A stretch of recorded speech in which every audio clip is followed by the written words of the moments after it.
call the United Nations Organization. It is that Jewish-Christian alliance which gave to the world Bretton Woods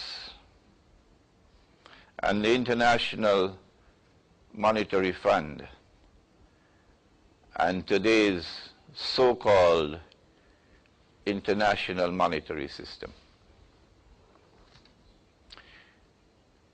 And if you join them, if you become a part of them, if you allow yourselves to become subservient to them, if you establish friendly ties with them and become part of that alliance, part of that system, you've lost your Islam.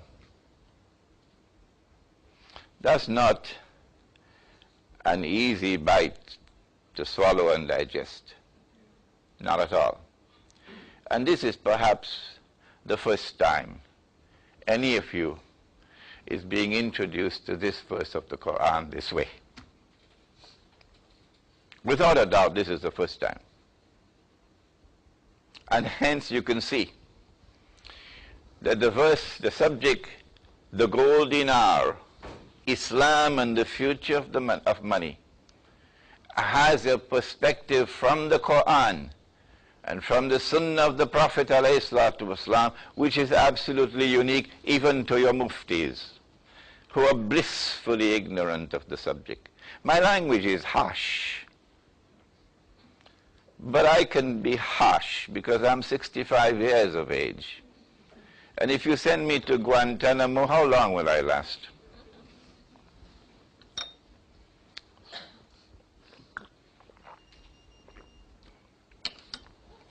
Bilal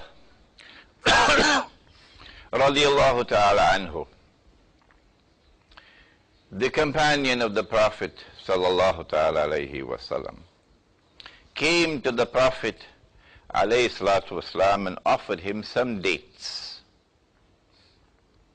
The Prophet alayhi salatu wasalam looked at the dates. He said, Bilal, these are very fine dates. Where did you get them? Bilal said, O Messenger of Allah, I had 2 baskets, 2 sa'as of inferior quality dates. And I exchanged them for this 1 basket of superior quality dates. The value of the 2 was equivalent to the value of the 1. So it was a fair exchange. I exchanged these 2 baskets of inferior quality dates for this 1 basket of superior quality dates. Here you are, Messenger of Allah, have some dates. Bilal, said the Prophet, this is the essence of riba. Oh my gosh, he must be perspiring, because you know riba. If you consume even 1 dirham of riba, it is equivalent to committing zina 36 times, said the Messenger of Allah. Dirham? What's that? Dirham. That's money, eh? Silver coin, worth a few ringgits. And in the very last revelation which came down in the Quran, the very last revelation, on the authority of Abdullah ibn Abbas radiallahu ta'ala anhu, and recorded in the Sahih of Imam Bukhari, the very last revelation is one in which Allah addressed those who lend money on interest, like banks, and said, give it up, stop, and if you don't, then I and my messenger are going to wage war on you.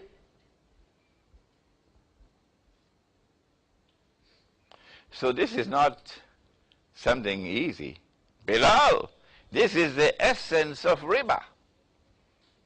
What you should have done was to sell the 2 baskets as a separate transaction, and then take that money and buy this 1 basket as a separate transaction, 2 separate transactions. But a direct exchange of 2 baskets of dates for one was haram, was riba.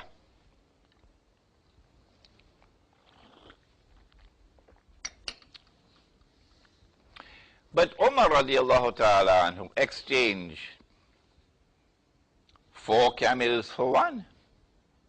Yeah. And that was not haram. That was not riba.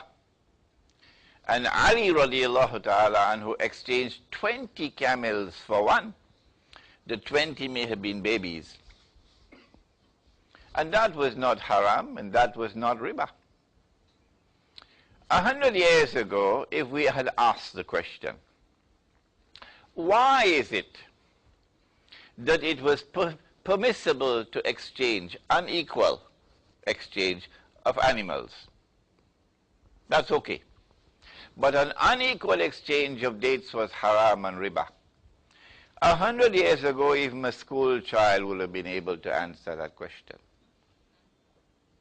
Today, and I know, because I travel around the world and I lecture, and I ask this question in a Darul Ulum with the professor sitting and the senior students in front of me and about 700 students, nobody could answer it. That's a Darul Ulum. What about bank? Development bank? The answer is the answer is located in another hadith of the Prophet ﷺ, to which I shall now introduce you.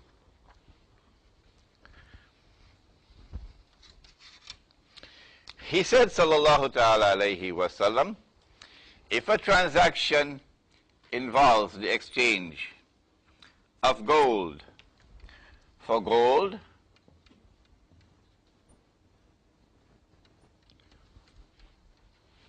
or silver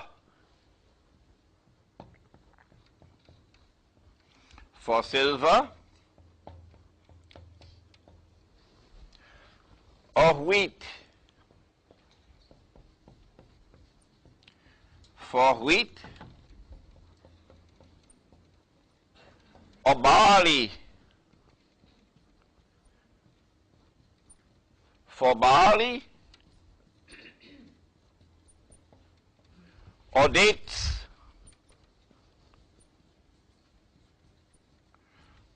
for dates,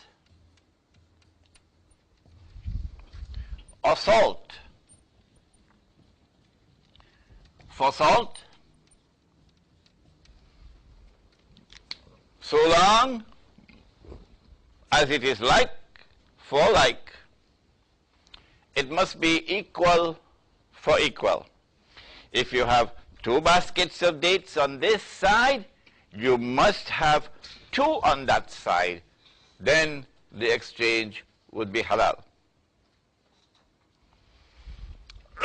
If not, if you have an unequal exchange of gold for gold, or an unequal exchange of silver for silver, or any one of the others, it would be riba.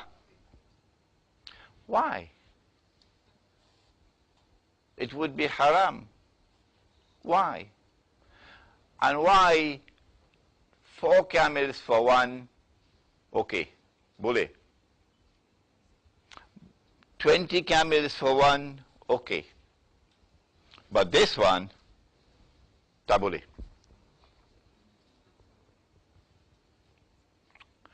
The answer is that there is something in common in all 6.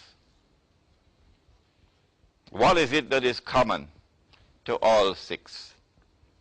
Answer: all of these were used as money.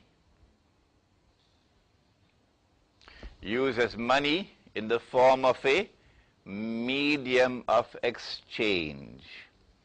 I need a haircut. And I asked my wife, I don't have time, can you cut? She said, no, go to the barber. Sometimes your wife tells you that, doesn't she? So I go to the barber.